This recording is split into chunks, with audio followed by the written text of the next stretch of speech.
The majority of people still believe that Timothy McVeigh was a right-wing extremist who bombed the Oklahoma City building with a Ryder truck because he was upset with the government. People close to the event told a very different story.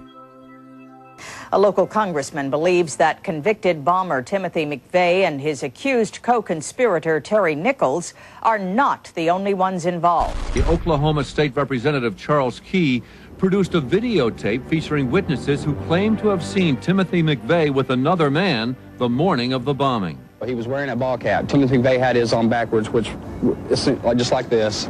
It was on his head. The other gentleman had his on like this. In fact, the FBI had actively pursued John Doe No. 2 in its initial investigation, then denied his existence altogether.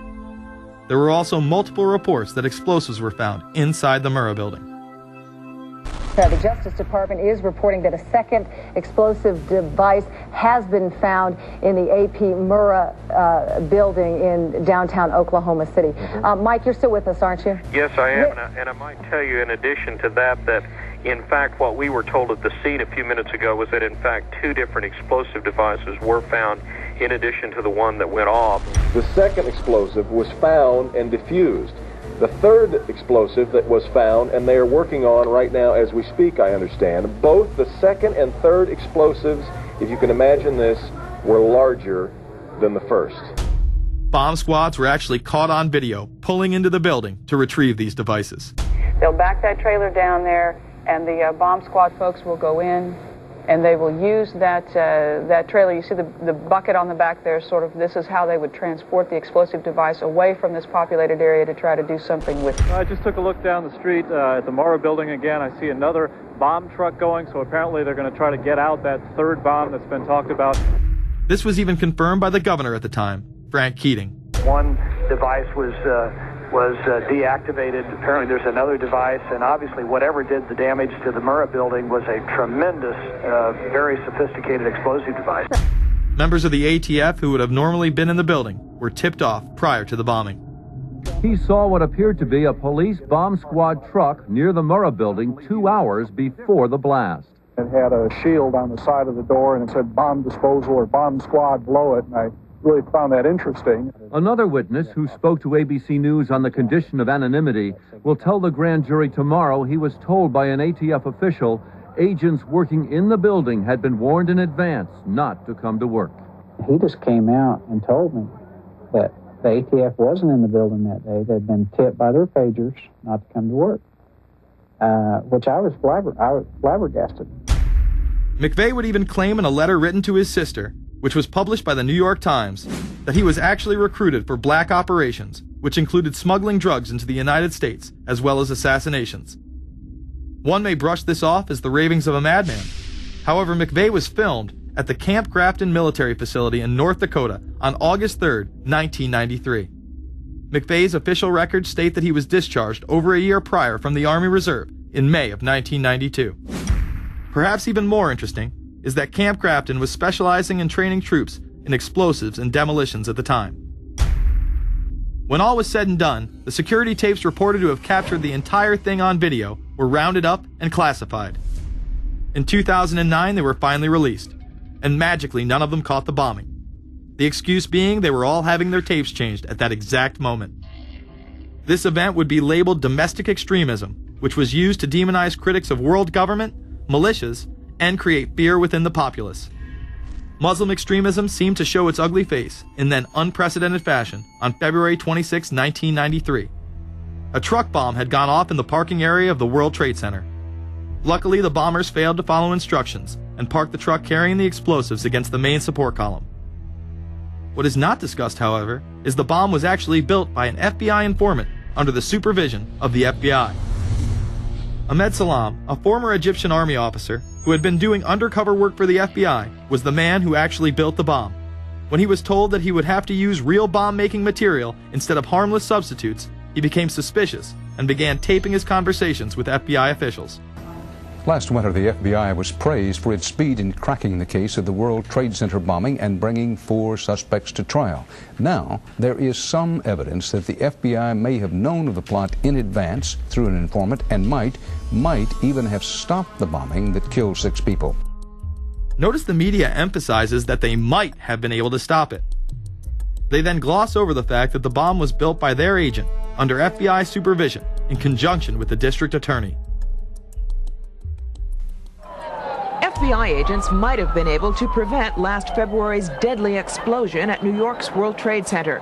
They discussed secretly substituting harmless powder for the explosives, but they didn't, according to the FBI's own informant, Imad Salem. Unbeknownst to the FBI at the time, Salem recorded many of his conversations with his handlers. The actual recording where Salem discusses this with his FBI handler John Antisev was released years after the trial. You got paid regularly for good information. I mean, the expenses were a little bit out of the ordinary, and it was really questioned. Don't tell Nancy I told you this.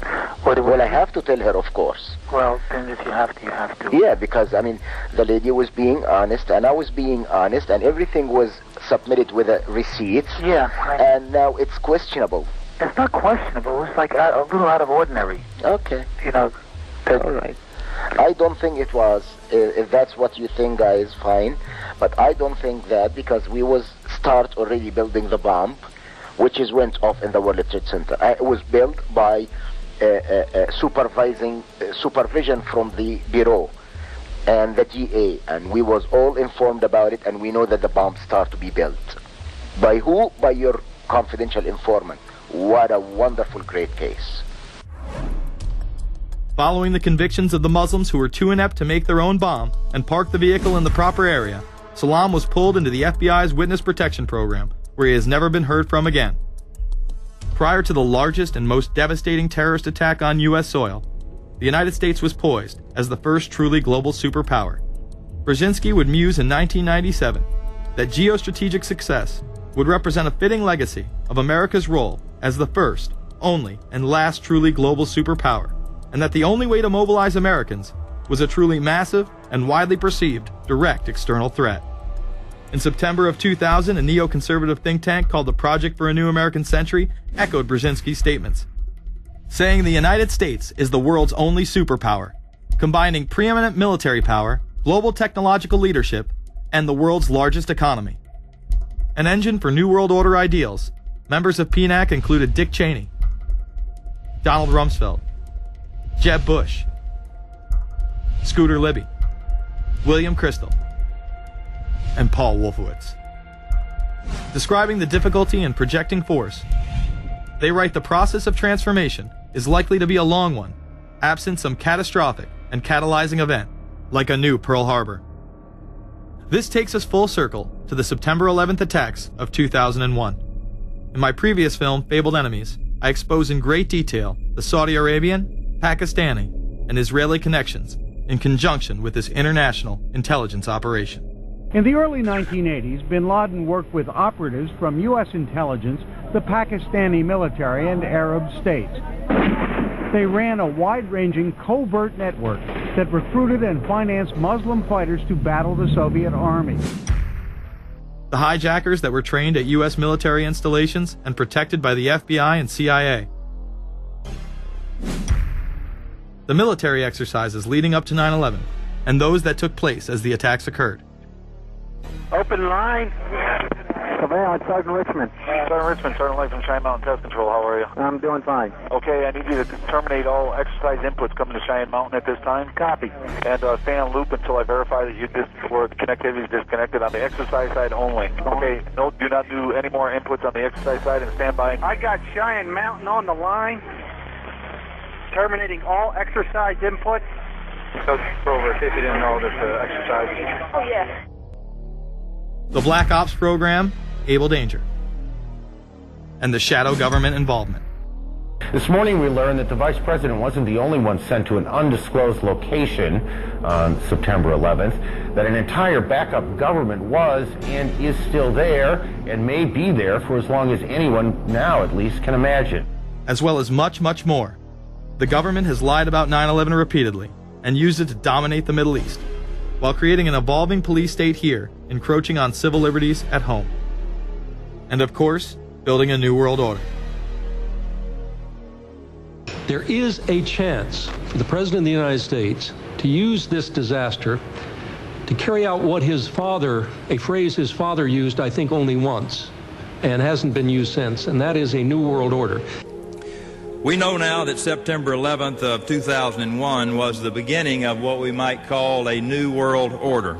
The new world order that this president's father talked about with such great enthusiasm seems to be high on the agenda of this administration.